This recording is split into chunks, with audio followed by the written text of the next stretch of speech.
सह्याद्रीच्या भन्नाट भटकंतीमध्ये आपल्या सर्वांचे पुन्हा एकदा सहर्ष स्वागत। तुम्हाला माहिती आहे का, सह्याद्रीच्या कुशीत अजूनही अशी काही ठिकाणे आहेत जी फार कमी लोकांना माहिती आहेत। तुम्ही नशीबवान आहात जे तुम्हाला आपल्या चॅनेलवर ही ठिकाणे घर बसल्या पाहता येतात। आज मी तुम्हाला घेऊन जाणार आहे रायगड जिल्ह्यातील महाडजवळ दडलेले अजूनही अनेकांच्या नजरेपासून दूर असलेला निसर्गाचा अद्भुत आविष्कार पाहण्यासाठी। घनदाट जंगलाच्या कुशीत आणि सह्याद्रीच्या निसर्गरम्य पर्वतरांगांमध्ये लपलेले हे ठिकाण म्हणजे निसर्गप्रेमी आणि सह्याद्रीत भटकंती करणाऱ्यांसाठी एक निसर्गाचा दागिनाच होय मित्रांनो, आपण पाहणार आहोत नाणेमाची धबधबा। सुमारे 410 फूट उंचीवरून आकाशाला चिरत भुईला गवस निघाला जलप्रपात डोळ्यांचं पारणं फेडतो आणि मन सुन्न करून जातो। पण ही भटकंती इथेच थांबत नाही।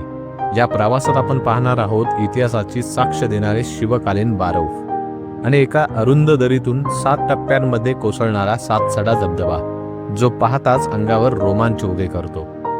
ही तिहेरी पर्यटनाची सफर तुम्हाला नक्कीच आवडेल, कारण इथलं सौंदर्य फक्त डोळ्यांनी पाहण्याचं नसून मनाला निसर्गात हरवून टाकणारं, शब्दांच्या पलीकडचं आणि पूर्णपणे अद्भुत आहे।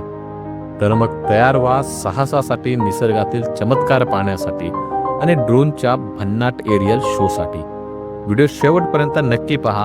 हे ठिकाण तुमच्या बकेट लिस्ट मध्ये आत्ताच ऍड करा।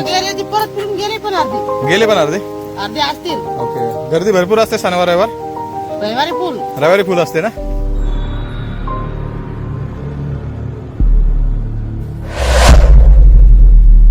मित्रांनो, हा प्रवास आहे रायगड जिल्हा व महाड तालुक्यातील सर्वात उंच धबधबा भेटीसाठी। या प्रवासात असंख्य लहान मोठे जलप्रपात प्रत्येक वळणावर आपलं स्वागत करत असतात।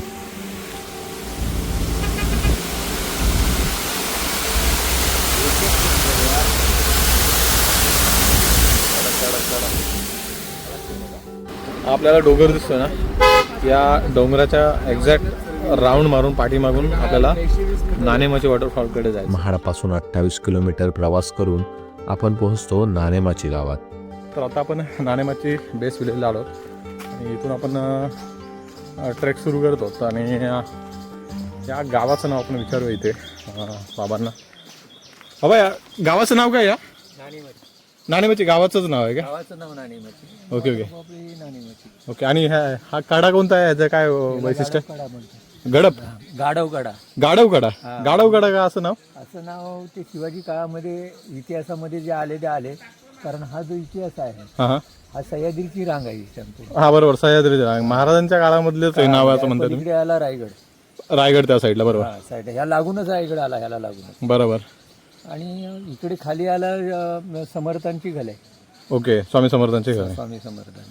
हा, आणि इथे सातसडा कुठे आला तू? सातसडा हा खाली आला, खालून आला काय? आता तुम्ही जो घाटाला लागलात ना आणि तो सरळ रोड गेला तो पुढे 2 मिनिटच। ओके, त्याला असं ट्रेक वगैरे करायला चालायला लागतं की? चालाय नाही, गाडी खाली लावायची, 1-2 मिनिटात जाऊ शकतो। ओके ओके, ह्याच्यावरती पठार आहे का? या कड्यावरती पुणे लागला। ओके, संपूर्ण पठार आहे। ओके ओके, मग हा जो धबधबा जो येतोय तो पुण्यातूनच येते, पुण्यातून खाली येतोय। इकडे मड्याघाट म्हणतात, मड्याघाट आहे। हा, मड्याघाट, त्या घाटाने यांचं फ्री झालं तानाजीचं। हा, नरवीर तानाजी, सुभेदार नरवीर तानाजी मालुसरे यांचं त्या घाटाने। मी तिकडच आहे, उमरेड गावात नेलं तिथून, बरोबर? हा, उमरेडला, बरोबर। हा, तर मी तिथलाच आहे, पोलादपूर तालुक्यातलाच आहे मी। पोलादपूरच्या तालुक्यात। मग तो हा घाट आणि हा इकडे दिसतो ना, हा बैलघाट आहे का? म्हणजे ह्या पूर्वी जे आपला व्यापार चालायचा ना, पोलादपूर महाड, ते बैलांवर जो लादल्या जायचा तो हा घाट।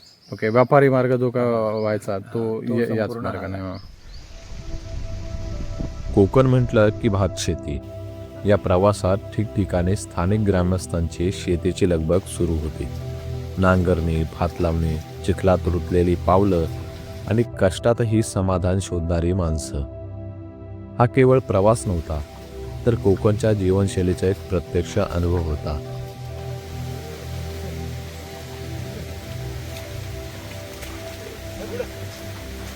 नाव काय बैलांची? नाव काय?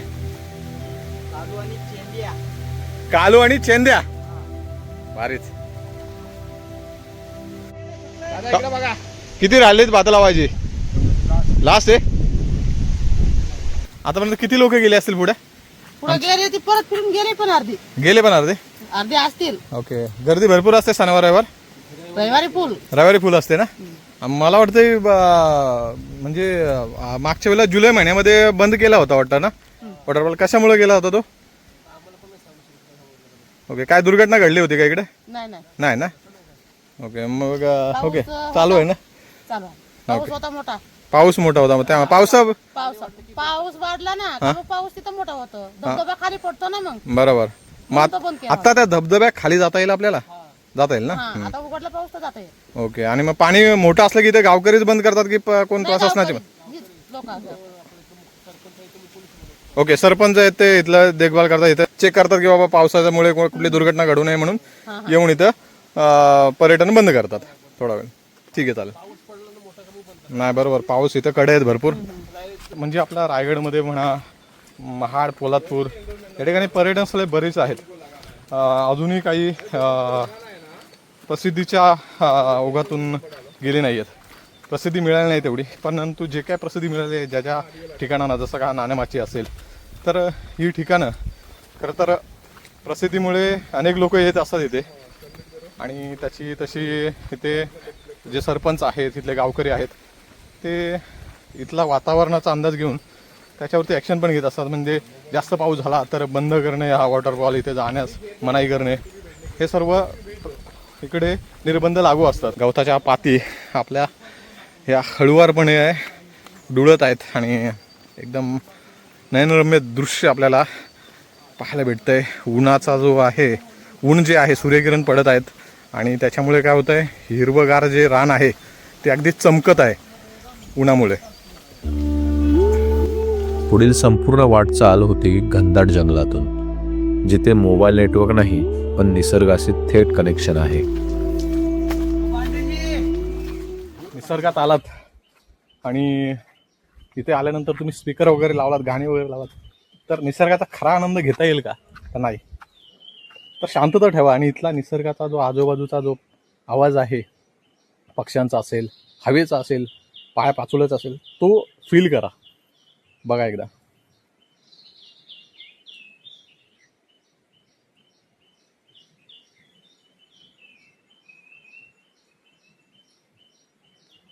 आहे ना भारी. खरं तर संपूर्ण जंगल एरिया आहे. म्हणजे आपण नाणेमाची गाव सोडलं त्यानंतर जे जंगल चालू झालंय ते पूर्ण अगदी मला वाटतं शेवटपर्यंत असावं, धबधब्यापर्यंत पोहोचेपर्यंत.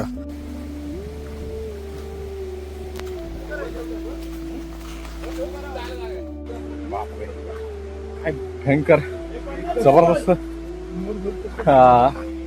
समोर नजर आहे. नाही हे डोळ्याने पाहताना खरं तर विश्वास बसत नाही, परंतु मला मी कॅमेराच्या माध्यमातून दाखवतो. काय नजारा दिसतोय समोर. धबधब्याचं पहिलं दर्शन झालं. दीपक दादा तर भलतेच खुश झाले. पण खरं सांगायचं तर इथे येणारा प्रत्येक जण क्षणभर तरी आश्चर्यचकित आणि स्तब्ध होतोच. हा नजारा पाहून जो या ठिकाणाच्या, या निसर्गाच्या, या सह्याद्रीच्या प्रेमात पडला नाही तो माणूसच नव्हे. त्या नाणेमाची धबधब्याजवळ आपण येऊन पोहोचलेलो आहोत आणि इथे आल्यानंतर एक सुखद आनंद मिळतो आणि खरं तर आश्चर्याचा धक्का बसतो. कारण इतक्या उंचावरून पडणारा हा धबधबा मी तर माझ्या आयुष्यात पहिल्यांदा पाहिलेला आहे. आणि हे ठिकाण आनंद असाही होतो की हे ठिकाण जे आहे पर्यटन स्थळ ते आमच्या रायगड जिल्ह्यामध्ये आहे. आणि रायगड जिल्ह्यामध्ये आहे आणि त्याची जी प्रसिद्धी आहे ती अगदी फक्त रायगड नव्हे तर संपूर्ण महाराष्ट्रात आणि पूर्ण देशामध्ये आहे. तर असं आजचं ठिकाण आहे रायगड जिल्ह्यामधील. तर नाणेमाची गावाजवळच हे ठिकाण आहे आणि एक हार्डली अर्धा तास चालल्यानंतर आपल्याला हे ठिकाणापर्यंत पोहोचायचं. सुरक्षित ट्रेक आहे, आम्ही सुरक्षित ट्रेक करत आहोत. तर तुम्ही पाहू शकता माझ्या पाठीमागे समोर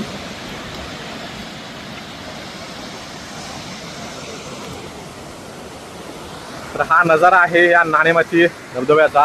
पण थोडा झूम करू म्हणजे तुम्हाला अंदाज येईल की उंचावून पडतोय आणि तो नुसता उंचावून पडत नाही, तर त्याचा 2 टप्प्यात विभाजन झालेलं आहे. 2 टप्प्यात तो खाली जातो. जबरदस्त असा हा व्ह्यू आपल्याला दिसतोय.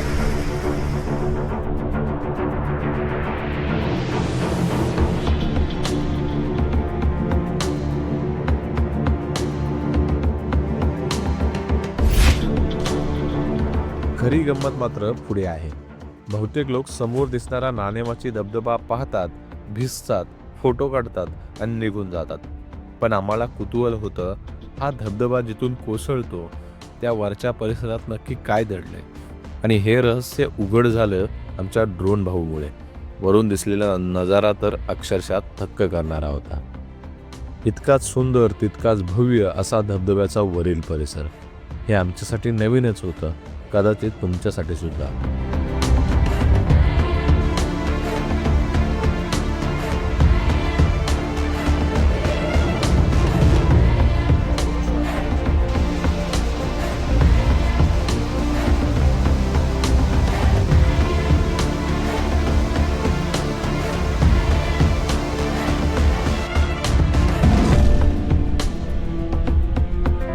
पण खरी धमाल आणि ॲडव्हेंचर अजून बाकी होतं.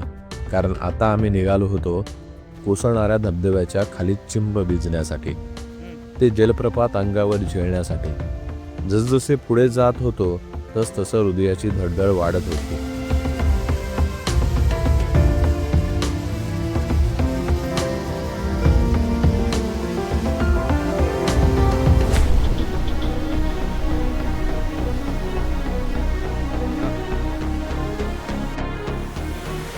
मित्रांनो, काय नजारा दाखवू तुम्हाला. सुपर एकदम. सह्याद्रीमधला हा नजारा नक्की अनुभवा.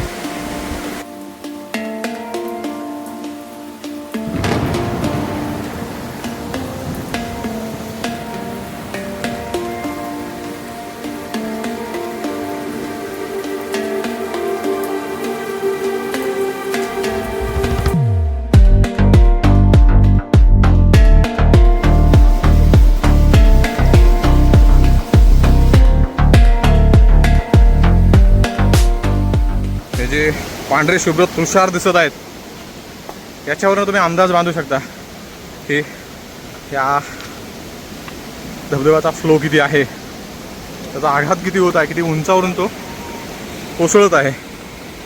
आपण जो नाणेमाची वॉटरफॉल बोलतो तिथे पोचलेलो आहोत. खरंच काय अतिशय सुंदर असं दृश्य आहे. तिथे रिव्हर्स वॉटरफॉल चालू आहे. तर खरंच वेळ काढून नक्की या धबधब्याला भेट द्या. फाईट ऐकली आपण की जबरदस्त आनंद घेता येतो या निसर्गाचा. आणि कुठलाही हलगर्जीपणा नाही, कुठलीही मस्ती नाही. सुरक्षितरित्या आम्ही हा ट्रेक करत आहोत. नाणेमाची उंचावून पडत आहे तो. आणि जेव्हा तिथे पोहोचलो तेव्हा जाणवलं की निसर्ग फक्त सुंदर नाही, तो अद्भुत अफाट सामर्थ्यशाली आहे. सैरावैरा धावणारा वारा, त्यासोबत अंगावर आदळणारे धबधब्याचे बेभान तुषार.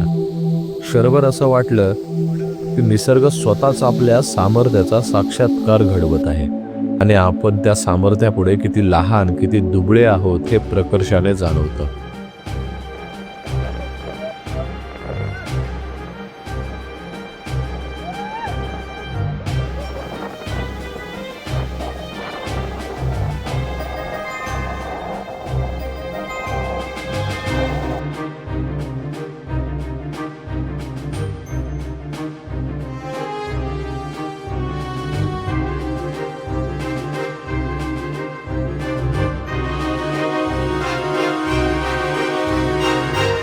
फायनली नाणेमाची. तर दादांना विचारूया, दादा कसं वाटतंय हा निसर्ग अनुभवताना?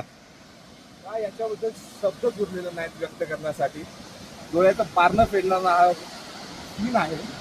खरंच जर आयुष्यात जर काहीच अनुभव घ्यायचा असेल आनंदाचा तर नक्कीच या वॉटरफॉलला एकदा भेट द्या. लाईफमध्ये पैसा हे सर्व काही नसून निसर्ग हा अनुभवा. खरंच मनाला आनंददायक ठरेल असा हा निसर्ग आहे. तरी कृपया करून एकदा तरी या स्थळाला तुम्ही अवश्य भेट द्या एवढंच म्हणेन आणि माझा आनंद व्यक्त करेन. नक्की नक्की दादा, लाख मोलाचे शब्द तुम्ही इथे व्यक्त झालात. म्हणजे पैसा सर्वस्व नाही, तर स्वतःसाठी दिलेला वेळ हाही आपल्याला ऊर्जा देतो आणि जगण्याची प्रेरणा देतो. या निसर्गामध्ये प्रेरणा मिळते आल्यानंतर. तर खरंच सुरक्षित भटकंती केली पाहिजे. आजचं पुढचं लोकेशन होतं सातसडा धबधबा. अगदी रस्त्यालगतच असलेलं, पण तरीही अनेकांसाठी अजूनही निसर्गाचे एक गुप्त रत्न. मडेघाटाच्या सुरुवातीलाच कोकणातील पडलखोड या गावात वसलेला सातसडा धबधबा हे मोठं आकर्षण. डोंगराच्या कपारीतून वाहणाऱ्या पाण्याने घडवलेली नैसर्गिक गलई पाहिली की क्षणातच सांदनदरीची आठवण येते. पावसाळ्यात या कपारीतून कोसळणारा प्रवाह 7 थरांमध्ये पडतोय असा भास होतो. म्हणूनच या धबधब्याला नाव पडलं सातसडा.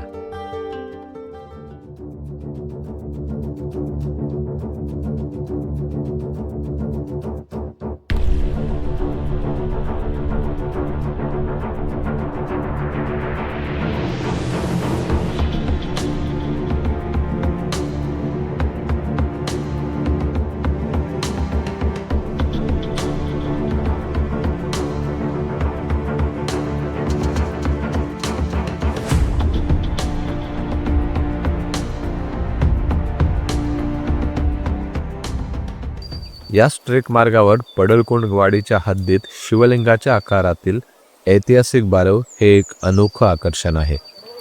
पडवलकोंड, बेरवाडीचे पडवलकोंड हे जे गाव आहे, या गावामध्ये आपल्याला एक शिवकालीन विहीर पाहायला भेटेल. त्याचा नमुना फार उत्तम आहे बांधणीचा, तो आपण पाहणार आहोत. ऐकून होतो मी, आपण पाहूयात तोही.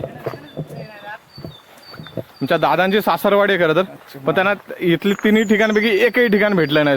13 वर्ष झाला सासर, आणि 13 वर्ष झालं सासवड. हे 2 धबधबे तर सातसड आणि नाणेमाची हे तर माहितीच नव्हतं. आणि आता 12 माहिती होते म्हणले, पण शोधताना आम्हाला तारेवरती कसरत करायला लागली. जवळच आहे रोडच्या अगदी 5 मिनिटाच्या अंतरावरती, 2 मिनिटाच्या अंतरावरती. आणि ती 12 ही बघा, 14 फूट लांबी, 14 फूट रुंदीची मुख्य विहीर आणि तिला जोडलेली 50 फूट लांब दगडी सोपानांची रचना.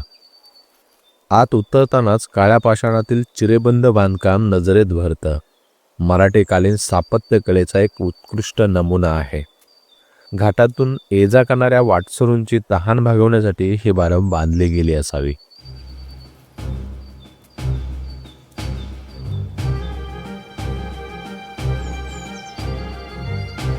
स्थानिकांच्या सांगण्यानुसार इथे पूर्वी घोडेस्वार घोड्यासह आत उतरत असत. म्हणूनच आजही या बारवेला घोडे बारव म्हणून ओळखलं जातं. हा व्हिडिओ तुम्हाला आवडला असेल तर कमेंट करून नक्की सांगा, जेणेकरून मी आणखी असे व्हिडिओ बनवत जाईल. चॅनेलवर नवीन असाल तर चॅनेल सबस्क्राईब करायला विसरू नका. बाजूला असलेली बेल आयकॉन देखील दाबा, जेणेकरून भविष्यात येणाऱ्या माझ्या व्हिडिओची नोटिफिकेशन आपोआप तुम्हाला मिळून जाईल. तुर्तास इथेच थांबतो. पुन्हा भेटू अशाच भन्नाट भटकंतीमध्ये. धन्यवाद.